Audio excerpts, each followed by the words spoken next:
So we did all that. The elections were May 6th. I went to City Hall on May 8th. They stuck all the candidates in one room for 4 hours while we waited for the vote. It was one of the most uncomfortable experiences and comical. There were 2 YouTubers there, and they had their cameras as well. One of them gave me a bottle of fake piss and filmed it. Like, it was crazy, right? We'd all been talking smack about each other. We were all in the same room. It was actually kind of a fun moment because we were all like, you know what?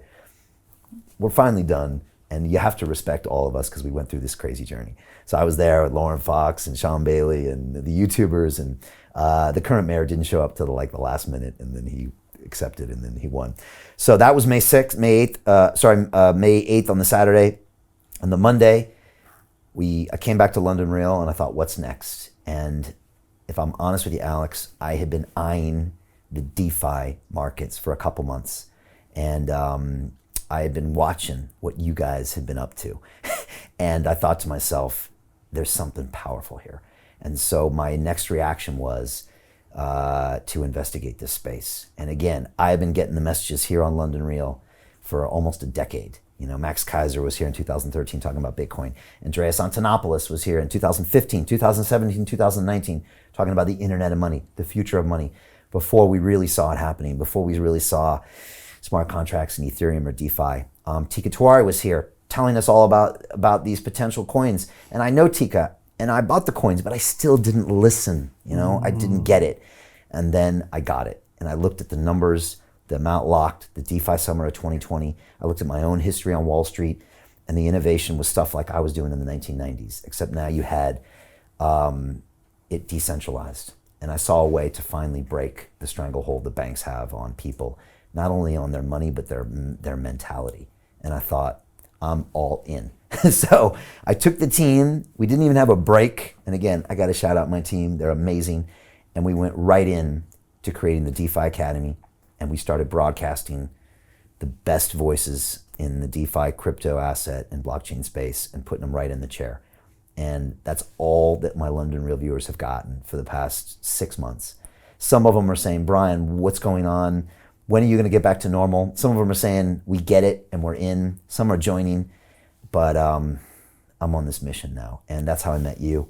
And I love this DeFi space. And we get a ton of love from this community. Because I think they saw us fighting for freedom of speech and free elections, and they voted for us for mayor, and they see what we're doing, and the space that you're in is just the most incredible community ever. You know, it's people that really want to make a difference, and people that see a better version of humanity. So yeah, I couldn't be more excited. And it makes so much sense. You know, when I look back at your life, Brian, working at Wall Street in that dog-eat-dog world, extremely exclusive, not inclusive at all. The rich stay rich, the poor stay poor. The gap stays there as well.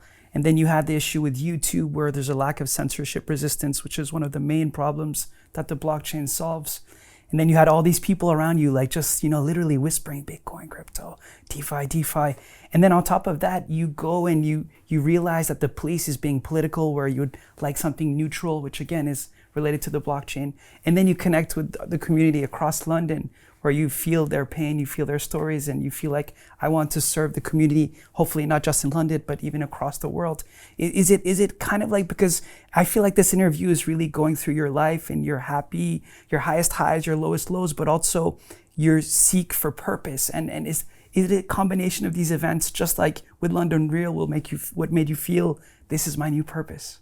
It honestly feels, Alex, like my whole life has been preparing for this moment. It sounds weird, but if you look at it, it's uncanny. Like, I haven't really spoken about my Wall Street experience. It's 15 years of my life and my knowledge that I've never really got to talk about. You know, I mean, I traded billions of dollars worth of financial instruments. I understood risk management. I saw the banking from the inside. I saw the credit crises. I went through all that. And yet for a while, I'd never used it because I was broadcasting London Real. And every now and then I would have a conversation with like a Jim Rickards or someone or a Kiyosaki, and I could downshift into that gear, but I wasn't really using that. Now it feels like I've been preparing my whole life for this, right? Because again, broadcasting London Real for 10 years, listening to the community, fighting against freedom of speech, fighting for free and fair elections. And then all my guests have constantly said, Brian, we've got to find a way to connect as a species. We are all one, is what all the guests say at the end. All the OG guests at the end say, we are all one. We have to remember, we're all in this together. even though most of our daily life is me, I got to fight for mine, I got to get my business. If we can't think of the bigger picture, we're all going to lose. And that's what ayahuasca teaches me. That's what London Real Gas teaches me. And this space embodies that. I had a guest on, Jeff Booth, a couple weeks ago who said, Bitcoin can save humanity. And this is a very mild-mannered Canadian guy. And he said, Brian, I really think this blockchain, this public ledger, this system we're building of peer-to-peer interactions that also is transparent and can keep us honest and bring out the best version of ourselves is something we've never had before. And it makes us all, like I said, like transparent. It's like if we were all broadcast every single day our actions, we would probably be a better version. People talk about privacy and you come to a city and you can maybe not have people see your actions, but on the blockchain, it's all there. I don't know. I'm still processing this, Alex, but I think DeFi and the blockchain and the work you guys are doing and what we're doing with the DeFi Academy will actually ultimately fulfill the mission of London Real, which again, I go back to what's on the wall back there. We try to figure out what we're all about. It's a transformation of humanity into a fully empowered, conscious, and cooperative species. Fully empowered, conscious, cooperative. I don't know, I see the blockchain in all of those things. I really do. And I think it's very conscious as well. You're conscious of who you are, your relationship with money, your sense of value. And again, this community is amazing. And Web 3.0, this concept that we own this future, you know, it's so exciting and it resonates with my people so much. And the DeFi Academy is so amazing and everyone's so excited. And again, the community has just really welcomed us in. And I just got to thank you guys for doing the hard work of the last 3 or 4 years because you guys were doing the hard work. You guys were kind of doing what we did maybe with freedom of speech when Bitcoin wasn't at all-time high today, breaking through 67,000. You guys were building infrastructure in the hard times, you know? And so I have to tip my hat off to you guys. I mean, we did a few broadcasts, but we were not the OGs of this space. That goes to some of the other DeFi protocols that I'm a huge fan of. And again, I respect the Bitcoin maximalists. I know Max Kaiser. I get it. Okay, cool. But there's a huge place for DeFi. And I think it was Dan Moorhead at Pantera Capital. He compared it to Microsoft in 1998. He said at the time it was a $220 billion market cap company. Amazon was $3.5 billion.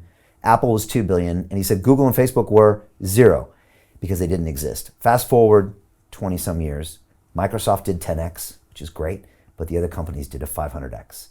And that's the way he says you look at DeFi. He said these exciting new protocols are going to be the huge movers while something like Bitcoin is still going to be a great asset play, but they see the real opportunity in the innovation in the DeFi space. And so do I. So it's all we're talking about these days. I love it. It's why you're here. And it's the future.